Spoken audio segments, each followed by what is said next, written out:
Bismillahirrahmanirrahim. Today we will be doing the numericals related to the topic of dividend policy and share repurchases. This is the ninth topic that we are covering in this course. In the last class we covered the theoretical part, and today we will be doing the numericals. So let's start with the numericals. Question number one is related to residual dividend model. XL Telecommunication has a target capital structure that consists of 70% debt and 30% equity. The company anticipates that its capital budget for the upcoming year will be $3 million. If XL reports net income of $2 million and it follows a residual dividend payout policy, what will be its dividend payout ratio? Okay, so we discussed this model in the last class. Residual dividend model is basically residual is something left over, ठीक है ना, बचा खुचा, उसको हम कहते हैं residual. तो residual dividend model में हम डिविडेंड किस बेसिस पे कैलकुलेट करते हैं? हम अपनी नेट इनकम में से जो हमें कैपिटल बजट चाहिए वो हम उसमें से पहले, हमारी पहली प्रायोरिटी होती है कि जो हमारा इनकम हुई है, प्रॉफिट हुआ है, उसमें से अपने कैपिटल बजट को पहले हम पूरा करें. मतलब वो पैसा जो हमने अपने बिजनेस के अंदर इन्वेस्ट करना है वो पहले हमारी प्रायोरिटी है, ठीक है. वो हम पहले उसमें से इनकम में से लेंगे, जो बच जाएगा, जो लेफ्ट ओवर होगा, बचा खुचा होगा, वो हम देंगे dividend. This is called residual dividend model. अब यहाँ पे अगर आप देखें इस क्वेश्चन के अंदर, तो net income is given which is $2 million.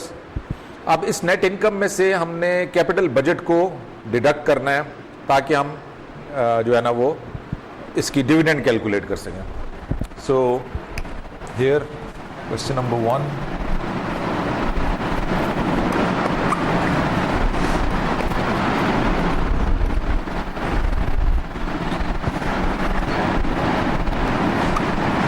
Residual dividend model.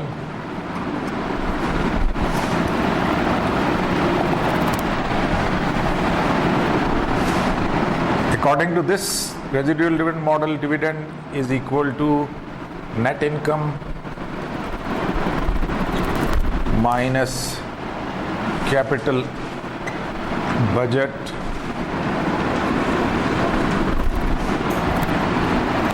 this equity portion of capital budget.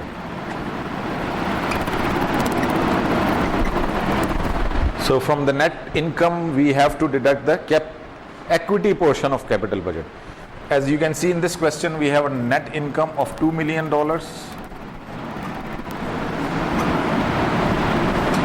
whereas the capital budget for the upcoming year is $3 million. Out of this $3 million, 30% has to come from the equity. So $3 million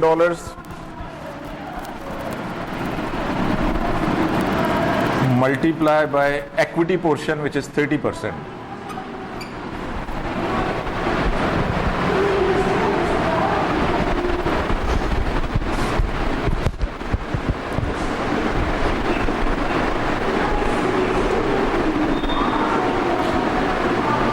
So this 3 million multiplied by 30% is 900,000. From the 2 million net income, we will deduct 900,000 for the capital equity portion of capital budget. So we are left with 1.1 million.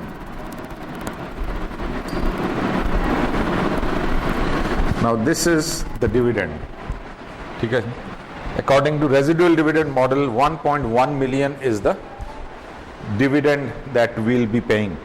Now the requirement is that we have to find out the dividend payout ratio. Dividend payout ratio, the formula for dividend payout ratio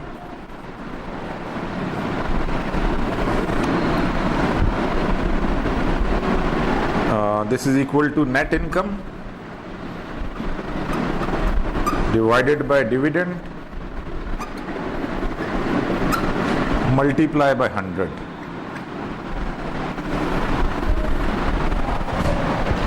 So we have calculated the we know the net income dividend okay, dividend divided by net income.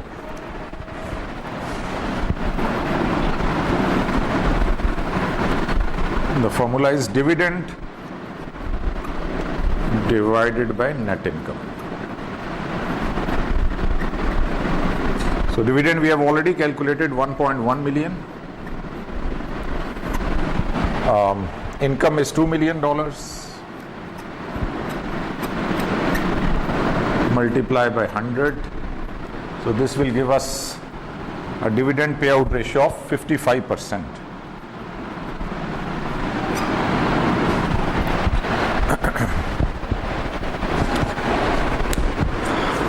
So first we calculated the dividend based on residual dividend model. The dividend amount is 1.1 million, and then we calculated the dividend payout ratio. Dividend pay out ratio ये बताता है कि जी हमें जो net income में थी, हमारी जो नेट इनकम हुई है उसमें से कितने परसेंट हमने डिविडेंड दिया है. तो 2 मिलियन की हमारी नेट इनकम थी, उसका 55% हमने डिविडेंड दे दिया. जो रिमेनिंग 45% है वो हमारी रिटेन्ड अर्निंग्स है. ठीक है. Dividend pay out ratio, what portion of net income is paid as dividend, and the difference between net income and dividend pay out ratio is retained earnings. तो वो हमारे पास रिटेन्ड अर्निंग्स आ जाएंगे. Okay, so this was question number 1. Let's move to question number 2. Oh, alaikum assalam. Oh, alaikum assalam.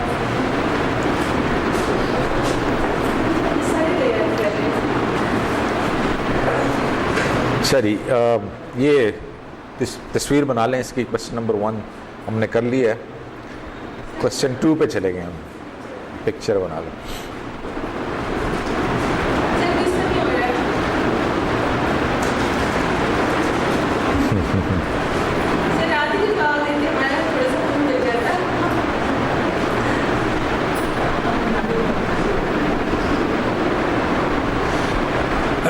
Question number 2 is related to stock split.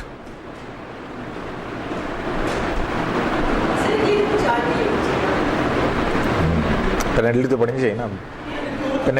Penalty तो पड़नी चाहिए ना. इस दफा नहीं लिया पर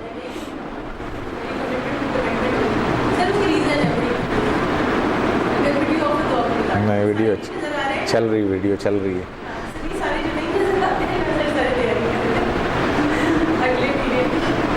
Okay, stock split. Gamma Medical stock trades at $90 a share. The company is contemplating a 3-for-2 stock split. Assuming that stock split will have no effect on the market value of its equity, what will be the company's stock price following the stock split? In the last class we discussed कि जब stock split करते हैं या हम stock dividend देते हैं तो उसका effect ये होता है कि आपकी stock price नीचे आ जाती है. ऑब्जेक्टिव भी ये होता है स्टॉक स्प्लिट का कि आप अपने स्टॉक प्राइस को ट्रेडेबल रेंज में लाना चाहते हैं. ट्रेडेबल रेंज वो होती है जिस रेंज में लोग स्टॉक खरीदते और बेचते हैं. अगर प्राइस बहुत ऊंची चली जाए, अगर किसी शेयर की प्राइस बहुत ही हाई हो जाए तो लोग फिर उसमें इंटरेस्ट नहीं लेते परचेज करने में कि यार ये ऑलरेडी इतनी महंगा शेयर है, इसको लेने का फ़ायदा नहीं होगा. और इसी तरह से अगर किसी शेयर की प्राइस बहुत ही नीचे आ जाए तो वो भी बहुत ज़्यादा रिस्की होता है, फिर लोग उसको भी परचेज करने में इंटरेस्टेड नहीं होते हैं. तो ट्रेडेबल रेंज वो है कि जहाँ पे शेयर जो है ना उसकी डिमांड है मार्केट के अंदर, लोग खरीद भी रहे हैं और बेच भी रहे हैं. अच्छा, यहाँ पे अभी इस वक्त शेयर की प्राइस $90 है और कंपनी क्या कह रही है कि जी हम अपने स्टॉक स्प्लिट कर रहे हैं, यानी जिसके पास 2 शेयर्स होंगे उसको हम एक तीसरा शेयर, 3-for-2 का मतलब है कि anyone having 2 shares will be given 1 more share, additional share उसको मिल जाएगा, एक 3 शेयर्स हो जाएंगे. तो उसका शेयर प्राइस पे क्या इफेक्ट आएगा? सो सिंपली जो आपकी शेयर की प्राइस है वो $90 है, उसको आप 3/2 से डिवाइड करेंगे तो आपके पास नई शेयर प्राइस गिर जाएगी ना. नंबर ऑफ शेयर्स बढ़ेंगे, डिमांड और सप्लाई का ना. डिमांड और सप्लाई का कानून ये कहता है जब सप्लाई बढ़ती है किसी चीज़ की तो प्राइस नीचे आ जाती है. तो आपके शेयर्स लेट से 2 मिलियन शेयर थे, आपने उसको स्प्लिट कर दिए, 3 मिलियन कर दिए, नंबर ऑफ शेयर्स बढ़ा दिए. तो नंबर ऑफ शेयर्स बढ़ाए हैं तो फिर उसकी वजह से उसकी प्राइस भी वो कम हो जाएगी. ठीक है. तो सिंपली जो आपकी करंट प्राइस है उसको हम डिवाइड करेंगे with the new number of shares. 3/2 का मतलब है ये हमारे नए शेयर्स, इतना हमारे नंबर ऑफ शेयर्स इंक्रीज कर गए तो रिजल्ट वुड बी कि the share price will decrease from $90 to $60. ठीक है. सिंपल, इसमें कोई इतना मुश्किल कॉम्प्लिकेटेड काम है नहीं, इसलिए let's move to the question number 3.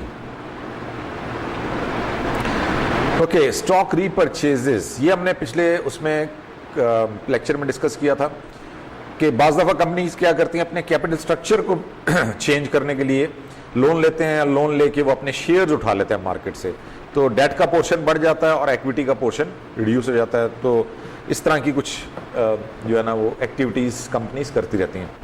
अब यहाँ पे भी स्टॉक रीपरचेज की बात हो रही है. Beta Industries has net income of $2 million and it has 1 million shares of common stock outstanding. The company's stock currently trades at $32 a share. The Beta company is considering a plan in which it will use available cash to repurchase 20% of its shares in the open market. The repurchase is expected to have no effect on either net income or the company's price to earning ratio. What will be its stock price following the stock repurchase?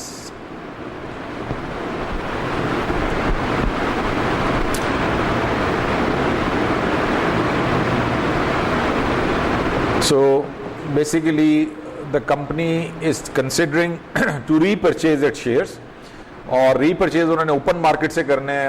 Open market में इस वक्त share की price $32 है. ठीक है, तो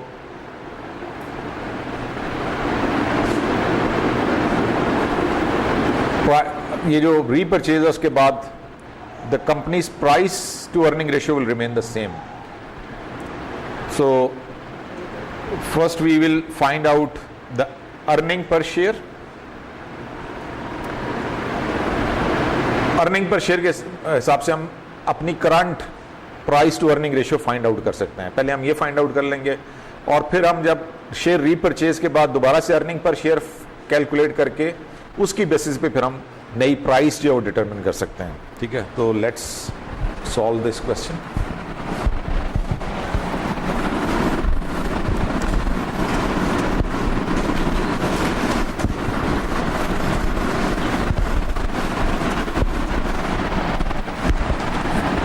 based on what data is available, उससे हमें यह पता चल रहा है कि हमें जो चीज हेल्प आउट कर सकती है to find out the price, new price of the share, वो चीज है प्राइस अर्निंग रेशियो.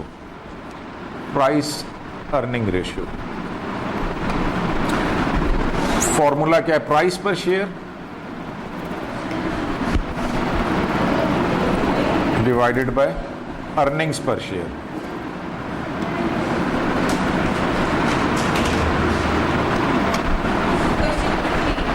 हाँ, ओके, क्वेश्चन नंबर 3 है.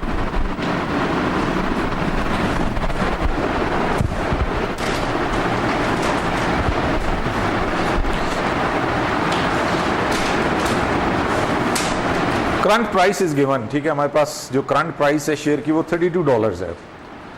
करंट अर्निंग पर शेयर हम कैलकुलेट कर सकते हैं. अर्निंग पर शेयर, इसको हम अर्निंग पर शेयर ओल्ड कहते हैं या एग्जिस्टिंग कह लें. अर्निंग पर शेयर का formula net income divided by number of shares.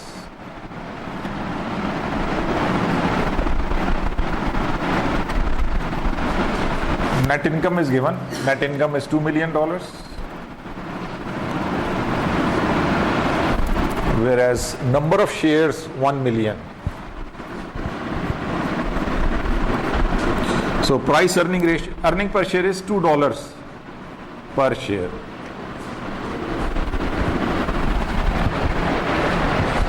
Based on this, now we can calculate the price earning ratio. Old कह लें, current price earning ratio, price per share divided by earning per share. Price per share $32 है, earning per share is $2, 16 times. ये चीज हमें question में given है कि जी जब ये कंपनी शेयर रीपरचेज कर लेगी तो उसके बाद भी इसकी ये प्राइस अर्निंग रेशियो यही रहेगी, 16 टाइम्स ही रहेगी. ठीक है, तो अर्निंग पर शेयर कितनी हो जाएगी? New earning per share after the repurchase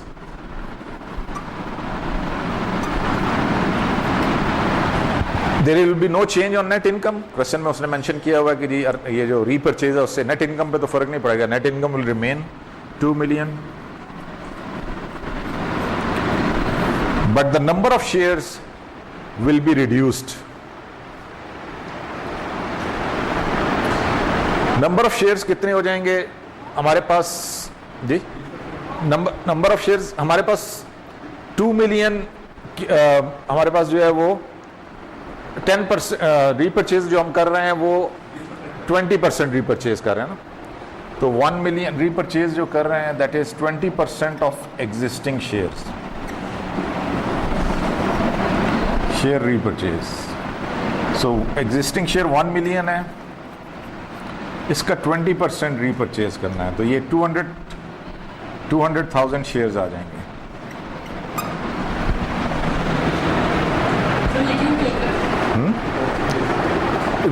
share repurchase करने का पर्पस अपने कैपिटल स्ट्रक्चर को चेंज करना ना, तो कंपनी अपनी एक्विटी का पोर्शन को रिड्यूस कर रही है, अपने डेट को बढ़ा रही है, रीस्ट्रक्चर कर रही है अपने कैपिटल स्ट्रक्चर को। तो ओके, सो 200,000 शेयर्स हमने खरीदने हैं, एक शेयर की प्राइस $32 है, तो हमें टोटल इस पे कितना पैसा खर्च करना पड़ेगा? तकरीबन 6.4 million इस पे खर्च करना पड़ेगा।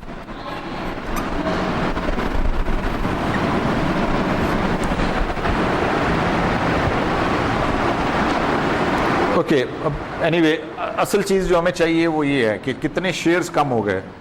200,000 शेयर्स कम हो गए। 1 million शेयर्स थे हमारे पास, 1 million शेयर्स, इसमें से 200,000 हमने रीपरचेज कर लिए, तो हमारे नंबर ऑफ शेयर्स आउटस्टैंडिंग जो रह गए वो 800,000 रह गए।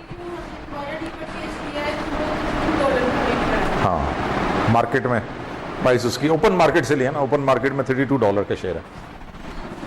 2 million divided by 80,000, 800,000. So earning per share is $2.5. This is new earning per share, 2.5. New price कितनी हो जाएगी? It will remain the same, 16 times. तो अगर हमारा जो अर्निंग पर शेयर 2.5 है, तो मार्केट में इसकी प्राइस इसके 16 टाइम्स होगी। अर्निंग पर शेयर हमें ये बता रही है। So the new price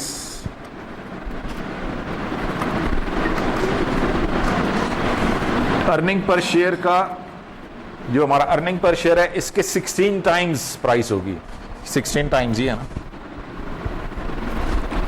multiply by 16, तो ये आ जाएगा $40। This will be the new share price. वो तो वैसे उसका ताल्लुक नहीं है। नंबर ऑफ शेयर्स हमें चाहिए ना अर्निंग पर शेयर के लिए, तो नंबर ऑफ शेयर्स हमने कैलकुलेट कर लिए, वो 800,000 हो गया।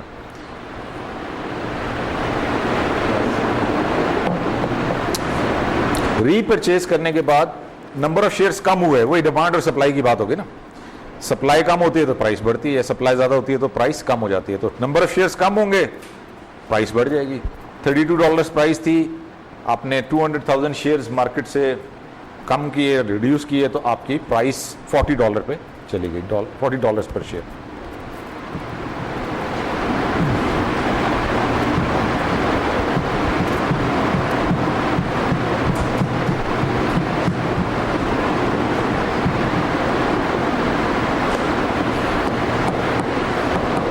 ठीक है जी, क्लियर है।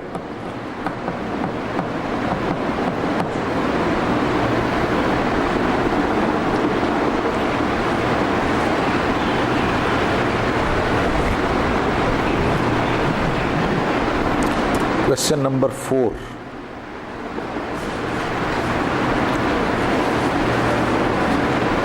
ओके, ये थोड़ा सा जो है ना मैथ का क्वेश्चन है, basic math. After a 5-for-1 stock split, 5-for-1 का मतलब है जिसके पास एक शेयर था उसको हमने 4 और शेयर दे दिए, 5-for-1। The Strasberg company paid a dividend of 75 cents पर new share, 0.75 cents per new share, which represent a 9% increase over last year's pre-split dividend। पिछले साल स्प्लिट होने से पहले जो उन्होंने डिविडेंड दिया था वो आप कह लें इससे 9% कम था, यानी ये जो अभी हमने दिया है वो 9% ज़्यादा ना। ये जो करंट डिविडेंड है is 9% increase over last years pre split dividend. What was last years dividend per share? सवाल मैथ का है।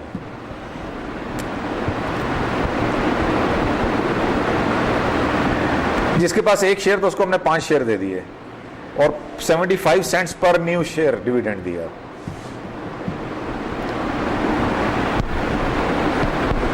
तो पिछले साल कितना हो गया स्प्लिट से पहले? एक शेयर पे कितना डिविडेंड मिलना चाहिए था?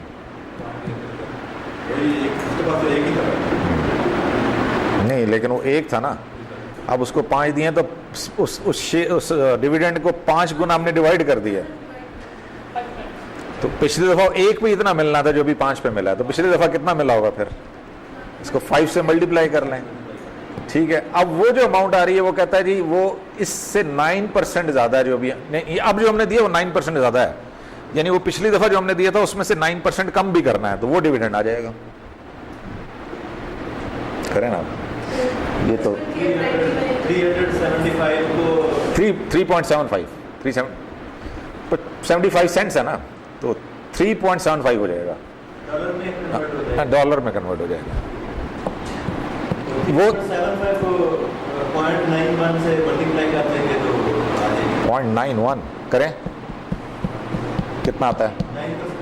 9% कम करना है ना?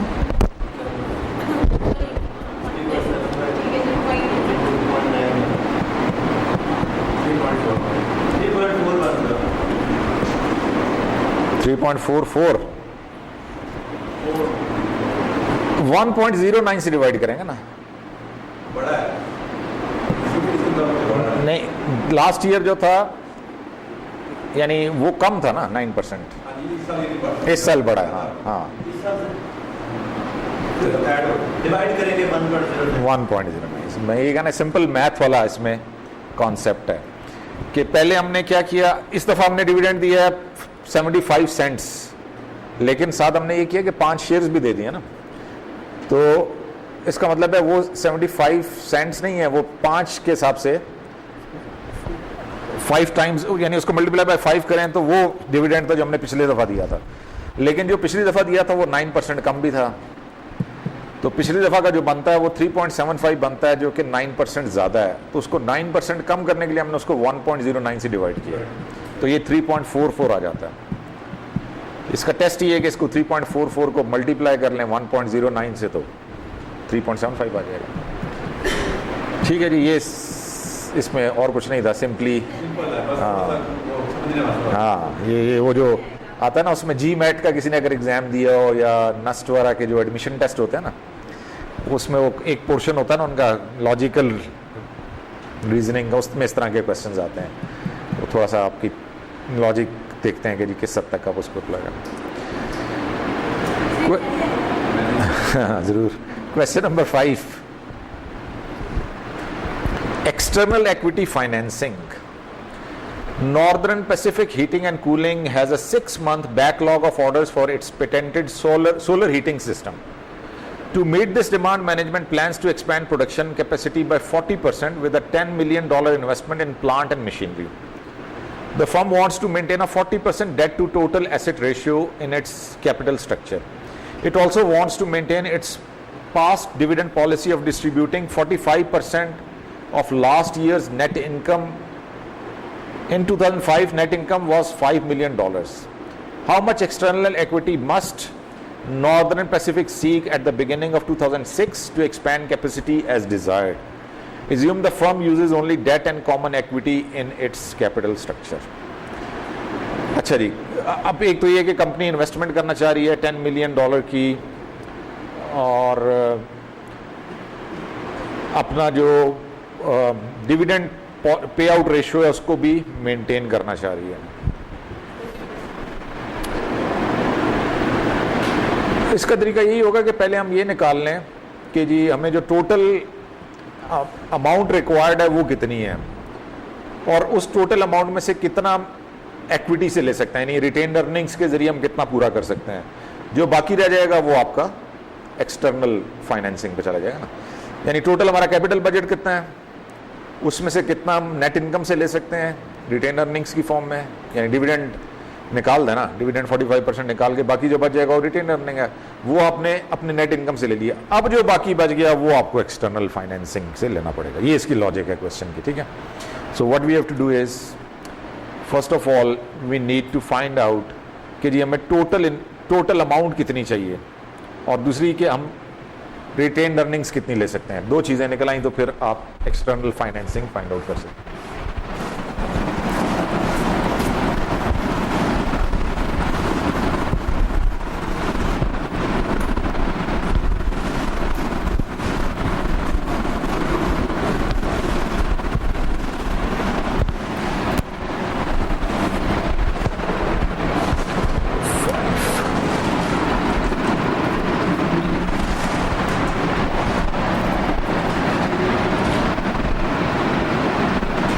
एक्सटर्नल फाइनेंसिंग जो हमें रिक्वायर्ड है, that would be equivalent to capital budget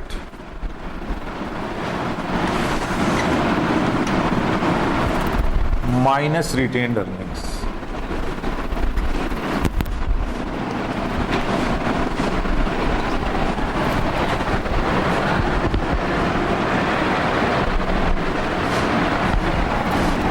ये कैपिटल बजट जो है वो इक्विटी पोर्शन है उसका।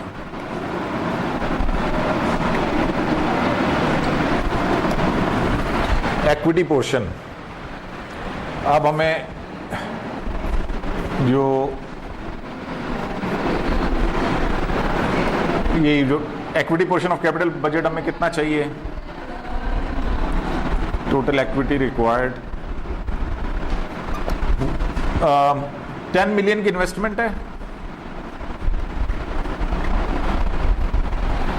उसमें से 40% हमें डेट, 40-60 डेट का दिया हुआ ना, 40% of the total investment, 40% debt to total asset, यानी 40% डेट होगा, 60% आपकी इक्विटी होगी। तो इसका 60% हमने इक्विटी से लेकर आना है। This is equity.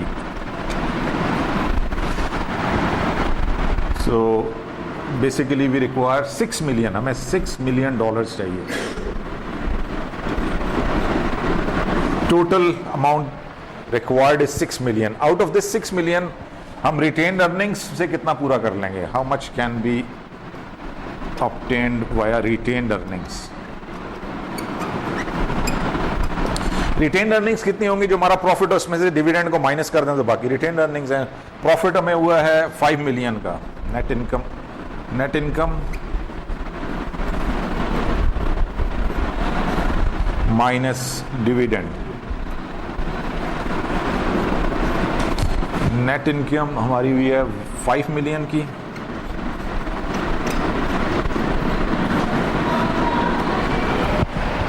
Dividend is 45%। 45% हमारा डिविडेंड है, तो 55% रिटेन अर्निंग्स होंगी। इसका 55%, इसको मल्टीप्लाई कर लें 0.55,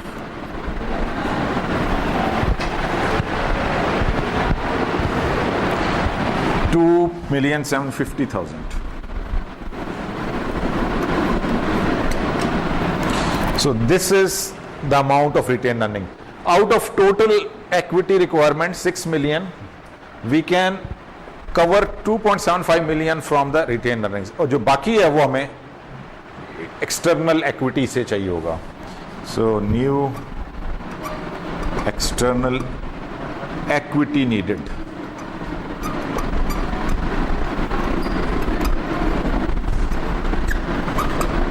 मतलब ये कि ये लोन से नहीं, ये हमने शेयर्स बेच के पैसा पूरा करना है जी। 45% डिविडेंड देंगे प्रॉफिट में से, 45 डिविडेंड देंगे तो 55 हमारा रिटेन हो जाएगा, ठीक है ना। जो हमारे पास रिमेनिंग है वो हमने ले लिया। टोटल रिक्वायरमेंट 6 मिलियन की है, $6 मिलियन की। इसमें से 2.75 मिलियन हमें रिटेन्ड अर्निंग से मिल रहा है। रिमेनिंग 3.25 मिलियन हमें 3.25 मिलियन